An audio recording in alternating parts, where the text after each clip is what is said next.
Abdu Katundu nga yakulembeddemu oludda oluweereza Lord Mayor yakulembeddemu ogw'okusoya Nankulu wa Kampala Jennifer Musisi Kajojjo w'ebibuuzo olw'eggulu lwaleero. Musisi abuuziddwa ku nsonga y'okusasula bakansala b'olukiiko lwa KCCA nga tewali biwandiiko biraga nti beetabye mu kuteesa. You have even been paying committees and they have been sitting and they are nominates and you are paying. And you paid the entire year. The meeting that elected them as members of standing committees, were their minutes signed? No minutes have been signed. Including the meeting that elected them as members of standing committees.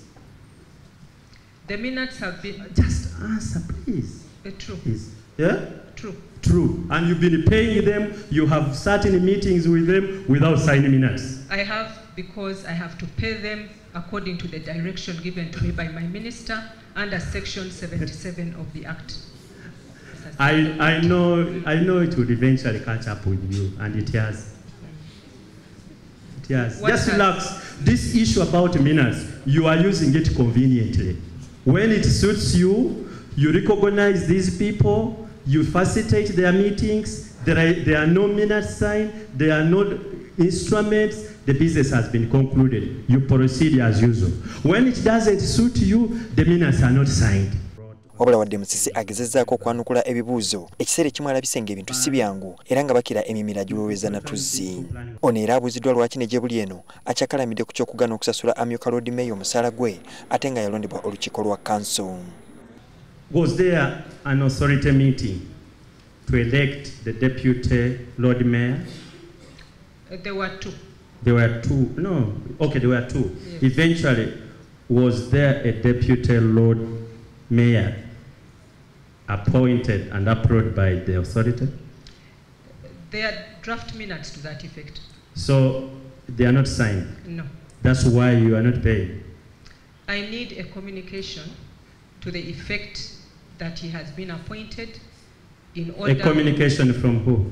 A communication from the minister or the Lord Mayor. Mu kusooka kansala wa University y'e Makerere omukyala Hope Tumushabe yasoose okusoyebwa ebibuuzo. Ono yabuuziddwa ku kiwandiiko kye baabaga nga balaga okwemulugunya kwabwe eri Lord Mayor. Where was the petition drafted from? Forget about signing. Drafted from? From our councillors. Ono mu kiseera kyonna alabise nga atankana n'ebyokuddamu ebibuuzo ebyabadde bimusoyebwa munnamateeka Medard Sseggona. Are there any such meetings he called which were not in order by reason that they did not have a special item? Yeah, with that one I cannot attend it if it is there. Well, what is your level of education? My level. You don't know? Please answer because it hinges on your competence to understand my questions. No, I'm not going to answer that. Tumushabe era yategezezza nga Nankulu w'ekibuga bwe yabagana okutula muzimu ku nkuŋŋaana eziyitibwa Lord Mayor. Akakiiko kano kaddamu okutula olunaku lw'enkya nga Jennifer Musisi yasooka okusoyebwa ebibuuzo balooya ba Lord Mayor kyokka nga kisuubirwa nti neyakulemberamu okwemulugunya kuno Burhan Byaruhanga naye waakusoyebwa ebibuuzo.